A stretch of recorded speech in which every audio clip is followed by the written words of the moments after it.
Hey friends, welcome back to the channel. Thank you so much for being here. I'm so glad you could join me today.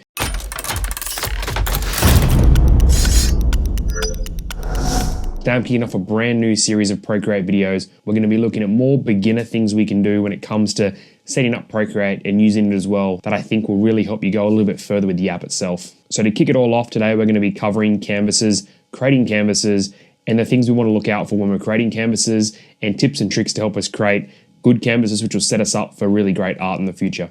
Today, as always, I'm using my iPad Pro 2020 12.9 inch with the Apple Pencil. I absolutely love this iPad, so without further ado, let's jump in and have a look at Procreate.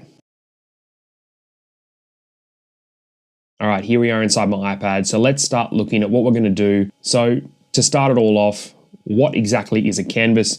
A canvas is just a workspace that we're going to be working within Procreate and creating our art on. If you think of a canvas another way, imagine it like a canvas you would do a painting on. Essentially, that's what we're creating here, and we're going to determine the size and the color profile we're going to use, and there's many other things that go into there, but simply it's what we're going to create our art on.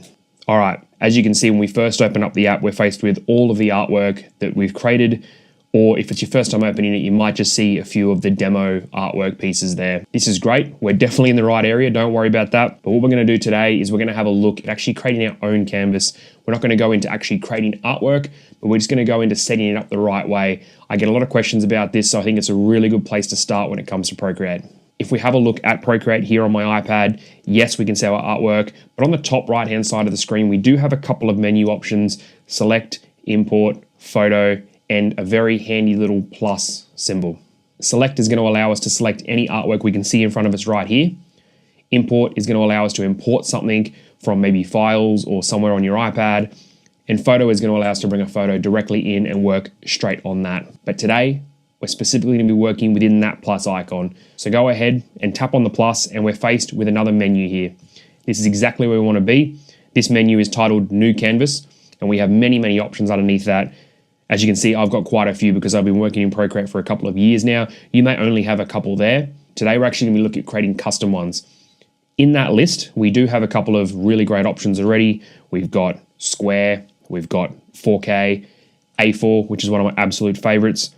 And if you do want to jump straight in and start drawing and not worry about anything else, I would suggest maybe just trying at A4. It's a fantastic canvas size to use, and it will get you started and going really quickly. There's a few things to note here. In this list, on the very left-hand side, we have the name of the canvas, if it has a name. If not, it's going to be untitled canvas. On the very right of it, we're going to have the dimensions of that piece. It could be in pixels or millimeters or centimeters, whatever it's created in. It's going to display that on the right. And then right down the middle, we're going to have the color profile that the piece is in. So sRGB or P3 or CMYK. There's so many different options, but we'll get into that in a minute. But for now, that's what we're looking at here. But right next to New Canvas, on the top of that menu, you're going to see a little black box with a plus symbol. Let's go ahead and tap on that. And all of a sudden, we're creating a new canvas. We're in the area we want to be. This is fantastic. So this is what I come into every single time I create a canvas, because I am looking for specific things, and I do create art for specific purposes. So if you are using Procreate to eventually print something or send it to someone with a specific purpose, you probably are going to want to be working in a specific size for that one. This is the area we want to be. When we look at the screen, we have a couple of different options there. As default, this one is going to be titled Untitled Canvas. And we're going to see a few options there for the size. But let's have a look at the left-hand side really quickly. We have a little list of tabs there. The top one being Dimensions. That's the one we're in at the moment. We also have Color Profile, Time-Lapse Settings, and Canvas Properties.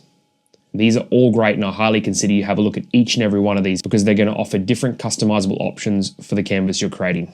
All right, so we're in Dimensions at the moment, and we can see here what Dimensions displays. We have the width and the height of the canvas we're going to create. That's fantastic. We also have the DPI, the dots per inch, and we also have the maximum layers. We're going to come back to this in a minute, but this is a very important section to pay attention to, and one of the whole reasons I'm actually doing this video today. Below Dimensions, we have Color Profile. This is going to be what color space we actually want our canvas to be in. You may have heard of the terms RGB and CMYK before.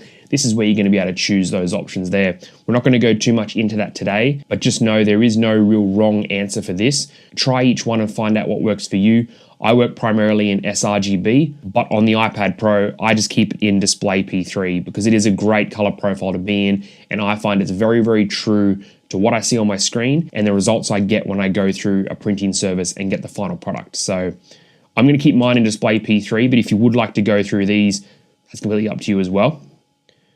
Let's go back to the left-hand side, and below color profile, we have time-lapse settings. This is a fantastic area to look at and probably one of the most overlooked areas of Procreate. This is a really important area. By default, a lot of the time, Procreate will have quite a low quality set for these time-lapse settings. It is actually recording all the time in the background whenever you're doing any of your artwork. So you can imagine if you have that set to quite low and then you do want to export that and share it, having it at a really low quality probably isn't a great idea. It's something I struggled with quite a bit in my early Procreate days. And as soon as I figured out this time-lapse settings was an option to change, it really changed everything for me. We can actually choose the quality of the time-lapse that Procreate's going to record. Keep in mind, the higher quality you go, the more file size there's going to be to the time-lapse. But at the end of the day, you always want more quality rather than less. By default, I always have mine set to 4K settings. Even if my piece isn't in 4K, I know that it's rendering at the highest possible quality, which is fantastic. I think digital artwork really needs to be shared and enjoyed, so why not have it at the highest quality? And the next one down is really, really important. Personally, my iPad, when I first opened up this setting, was set to low quality. That's not what I want. I always have it set on lossless. That means you're going to be able to see every single stroke, every single little detail that I do in my artwork when it does come to viewing that time lapse. So for me, 4K and lossless is absolutely perfect. We're not going to go too much into HEVC today. All right, we've gone through the first three. Let's tap on canvas properties, and we only have a few options in here to look at. We have the background color. This is where you can change whatever color you'd like to have on your background. Think of a traditional canvas when you're painting, whatever color you would like that to be. This is where you can set that. I like to have mine set at white. I just like to sketch on white, just something I've grown accustomed to over the years, but you can change that here. Keep in mind, you can also change that later on when you're actually inside the canvas itself. And then the bottom one there, background hidden. It's up to you if you want to check this on or not. I don't. Some people like to sketch and design in Procreate with having that background hidden. We'll have a look at what that looks like when we get into a canvas in a minute.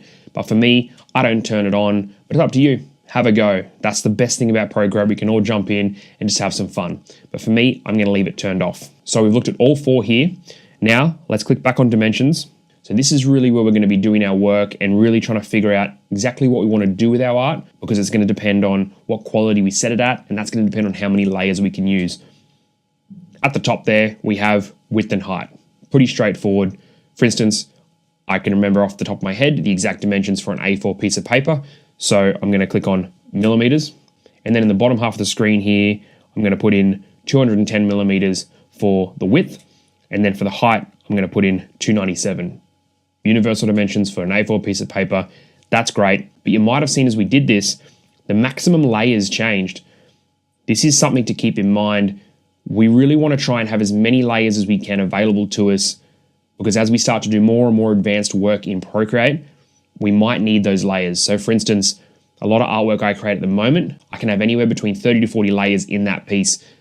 So if I'm creating it at this stage and I've only got 20 available, I'm really limiting myself and what I'm going to be able to do inside that artwork. This might not seem super important to where you are at the moment, but think about where you might want to go. So keep this one in mind, and I promise you, it can be really, really powerful in the end if you utilize this correctly. So we've got our dimensions. That's fantastic. And we can see our maximum layers at the moment are on 73. That's a lot of layers. That's really good. Let's have a bit of a talk about DPI, or dots per inch. DPI refers to a particular number of individual dots that can be placed within a 1 inch or 2.54 centimeter area of your artwork, i.e. the higher the dots per inch in your artwork, the more detail you're going to be able to get within that artwork. So it is really important to keep that really high. For a reference, the company that I print my artwork through, they require artwork to be at 300 DPI. I always create my artwork at 300 DPI. Therefore, I get the best printing results and I've never had a problem. For the sake of this activity, let's have a look at what would happen if we changed the DPI down to, let's say, 70 DPI. There we go. We can see it's affected the maximum layers pretty drastically, and we now have 250 layers maximum possible to us when we're creating that artwork. But again, our dots per inch for the artwork are really quite low. So we're going to lose quite a bit of detail if and when we do ever want to print this. So I really would suggest keeping your DPI to somewhere around the 300 mark. It's a really fantastic place to keep your artwork because, as I said, if you ever want to go further with it, you ever want to print it, you ever want to do anything else with it, you've got a super high quality there already set. You never have to worry about upscaling it. All right, and there we have it. We've got our width, we've got our height, we've got our DPI. That's saying we're going to be able to work with 73 maximum layers. That's fantastic. That's exactly where I want it to be. We know our color profile. I'm going to work in display P3. That's what I like to work in. Awesome. We've definitely got our time-lapse settings set. We've got 4K and lossless. That means that every single stroke that it records that I do, it's going to be at the highest possible quality. And canvas properties, we've got those set as well. A nice white background. Let's go ahead and hit create. And there we are. Super nice, bright white canvas, A4 size. This is going to be perfect to work with. We know it's at 300 DPI. And if we tap on the two little overlapping squares in the top right-hand side of the screen, we're going to be able to see our layers panel there.